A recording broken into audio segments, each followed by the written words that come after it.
अपने विवादित बयानों को लेकर मशहूर नितेश राणे के महाराष्ट्र सरकार में मंत्री बनाए जाने को लेकर विधायक अबू आसिम आजमी ने महाराष्ट्र सरकार पर जमकर हमला किया है।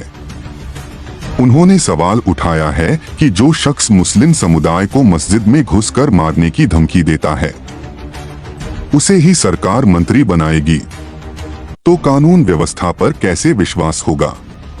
अरे एक साहब कहते हैं मस्जिद में घुस के मारूंगा, क्यों मारोगे भाई, क्या गलती है? मैं कुरान शरीफ नहीं पढ़ने दूंगा, मैं लाउड स्पीकर बंद कर दूंगा। अध्यक्ष महोदय, ये देश हिंदू और मुसलमानों के प्रेम का देश है, आपस में मिलकर रहने वाला देश है, हमारी संस्कृति है एक दूसरे के साथ प्यार मोहब्बत। अध्यक्ष महोदय, जब दिवाली और होली आए तो मुसलमान जाकर उनको मुबारकबाद दे, जब ईद और बकरीद आए तो हिंदू भाई जाकर मुबारकबाद दे। ये देश में होना चाहिए। अध्यक्ष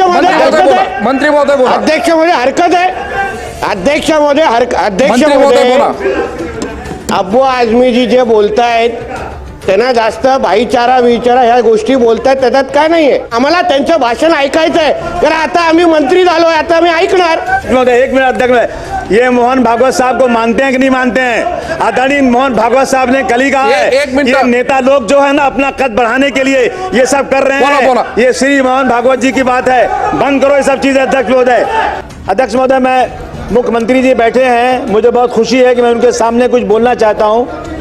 अध्यक्ष महोदय, मुख्यमंत्री से मैं एक प्रोटेक्शन चाहता हूं आज। अध्यक्ष महोदय, हमारा देश एक धार्मिक देश है। अध्यक्ष महोदय, यहाँ धर्म के मानने वाले लोग हैं अपने धर्म के खिलाफ। अध्यक्ष महोदय, महापुरुषों के खिलाफ यदि कोई बोलता है उस पर जान देने को तैयार रहते हैं लोग। अध्यक्ष महोदय, अगर भीमराव अंबेडकर साहब जिनको लोग भगवान मानते हैं, कई जगह उनको पूजते हैं, अध्यक्ष महोदय, अगर उनके खिलाफ कोई बात होती है तो लोग सड़क पर उतरते हैं, लोग सड़कों पर उतरते हैं, लोग मारे जाते हैं, कई लोग जेल में जाते हैं, कई लोगों की मौत हो जाती है। अध्यक्ष महोदय, अभी परभनी का वाकया सबके सामने है। अध्यक्ष महोदय, अध्यक्ष महोदय, शायद 2021 में जेम्स लेन ने एक किताब लिखा था किसी के खिलाफ अपमानित। मैं कुछ ज़्यादा बात करना नहीं चाहता हूँ, लेकिन अध्यक्ष महोदय, जब जेम्स लेन की किताब आई तो लोगों को बहुत क्रोध आया। लोगों ने जाकर पुणे में उस लाइब्रेरी को जला दिया, क्योंकि ये अपमान हम किसी महापुरुषों का बर्दाश्त नहीं कर सकते। अध्यक्ष महोदय, उस वक्त आर पाटिल साहब ने कहा था जेम्स लेन को अमेरिका से लाएंगे, केस चलाएंगे, लेकिन आज तक तो उनको लाया नहीं, कोई केस हुआ नहीं, अभी तक कुछ किया नहीं गया।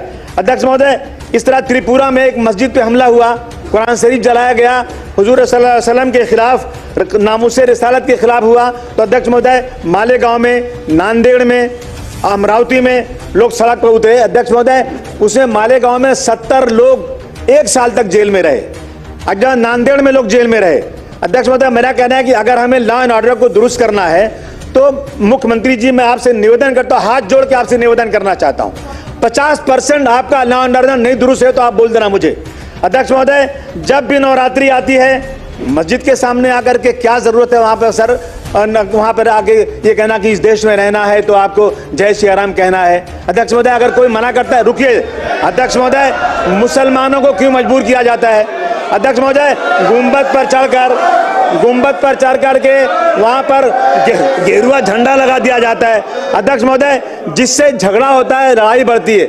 अध्यक्ष महोदय, अगर इस तरह की चीजें देश में चलेंगी तो लॉ एंड ऑर्डर कैसे दुरुस्त होगा? मैं अध्यक्ष महोदय, विशालगढ़ में मस्जिद के ऊपर चढ़कर गुंबद पे हथौड़ा मारा गया, सबने अपनी आंखों से देखा।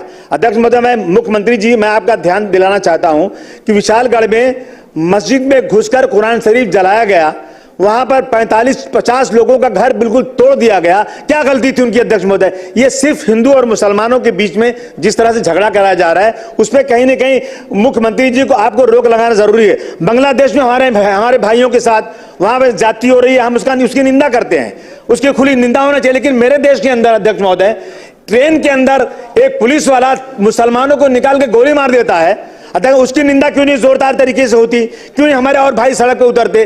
अध्यक्ष महोदय, एक टीचर एक बच्चे को खड़ा करती है और दूसरे बच्चों से कहती इसको मारो, क्यों मारो? कि ये मुसलमान है, बच्चा रोता है। अध्यक्ष महोदय, मैं आपसे आज एक आपसे गुजारिश करना चाहता हूं। अध्यक्ष महोदय, अभी यहाँ पर बुल्डाना में धाड़ जगह पे टीपू सुल्तान की जयंती परमिशन के साथ मनाई गई, परमिशन मिला, और उसके बाद किसी ने पटाखा फोड़ा।